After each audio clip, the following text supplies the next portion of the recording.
le 12 mars 2017, nous pouvons célébrer le 25e anniversaire de la République, au statut de République, et le 49e anniversaire de l'indépendance.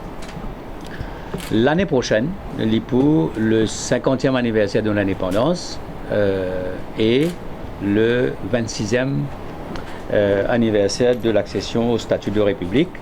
Ça veut dire, au fait, cette année-là, nous pouvons célébrer, donc, nous mettre l'accent le 25e année de la République, et l'année prochaine, nous mettre l'accent le 50e anniversaire de l'indépendance.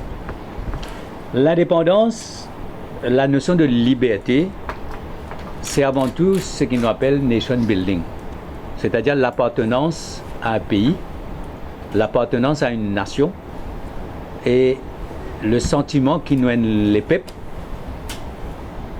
Et avant tout, c'est une question de l'unité. Nous mettons le contexte de 1967. En août 1967, il y a une élection générale, quand une majorité fait une vote l'indépendance. Mais presque la moitié du pays qui vote contre l'indépendance. Et si nous suivons les événements qui vont suivre par la suite, au début de l'année de 1968, il y a une grande tension dans le pays qui amène des bagarres entre les communautés, avec beaucoup de morts, qui amène les troupes britanniques à Maurice et l'installation d'un couvre-feu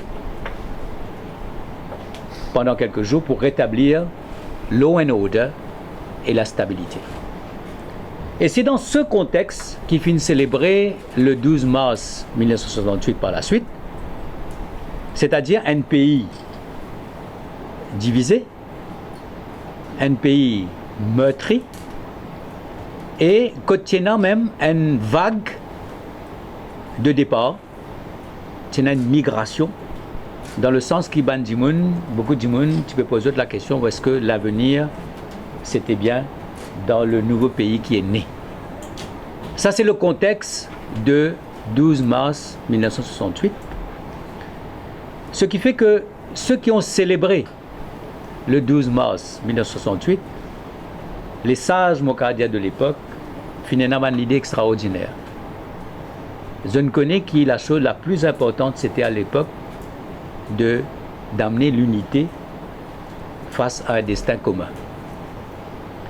Et tout ça finit traduire dans un geste, dans un cri, dans une santé.